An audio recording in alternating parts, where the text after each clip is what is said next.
There is a passage in Corinthians that I wish I had understood years earlier. Paul writes, "Do you not know that your body is a temple of the Holy Spirit?" And then he asks another question.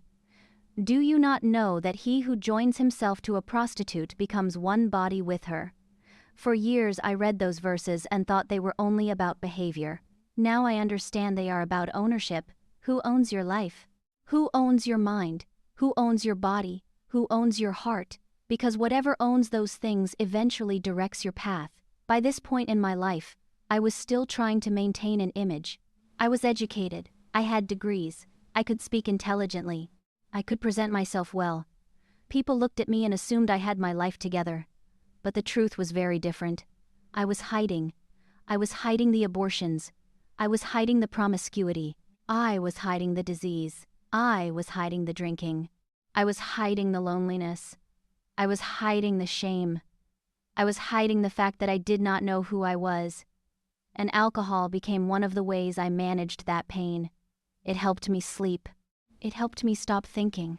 It helped me stop feeling, at least temporarily. But every temporary comfort eventually sends a bill. And mine arrived in the form of DUIs. The first DUI should have been enough. It wasn't. The second DUI should have been enough. It wasn't. The third DUI finally landed me in jail. That was the moment where the illusion began breaking. I remember sitting in that jail cell, embarrassed, ashamed, angry, still carrying resentment, still carrying pride, still carrying the belief that life had somehow treated me unfairly. And then a woman in the jail began talking to me. Everybody called me Kenya. She listened to my story. She listened to my complaints. She listened to my reasons. And then she looked at me and said something that stopped me cold. "Why are you here?" She pointed out that I had an education, a home, opportunity, a career, a future. And then she pointed to some of the women around us. Women carrying charges far more serious than mine. Women whose lives were completely falling apart. Women trapped in relationships that were destroying them.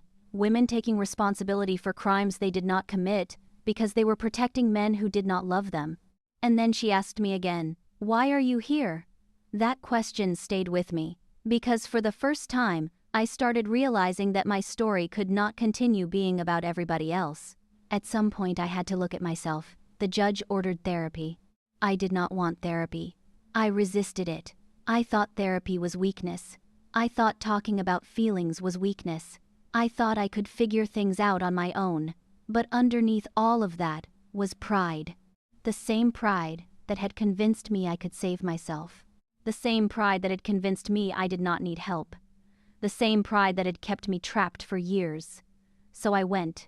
First because I had to, then because I needed to. And therapy became a mirror.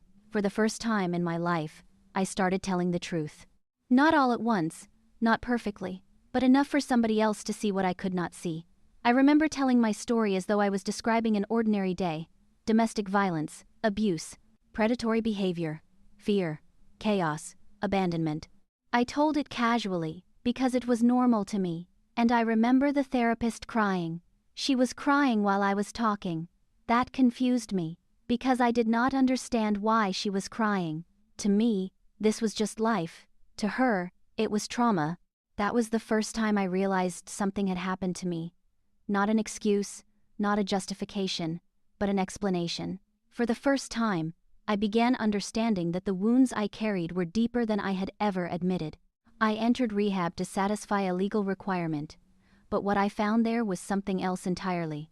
People fighting addiction, people losing battles, people dying, people trying desperately to escape themselves, and I realized I was one of them. Not because my story was identical, because I was using the same strategy. I was trying to soothe a wound instead of heal it. I was trying to numb pain instead of face it. I was trying to escape myself. And for the first time, I began asking a question that would eventually change everything. Why am I the way that I am? Not who hurt me, not who failed me, not who abandoned me. Why am I the way that I am? That question would become the doorway into healing. And eventually, it would become the doorway into searching for God.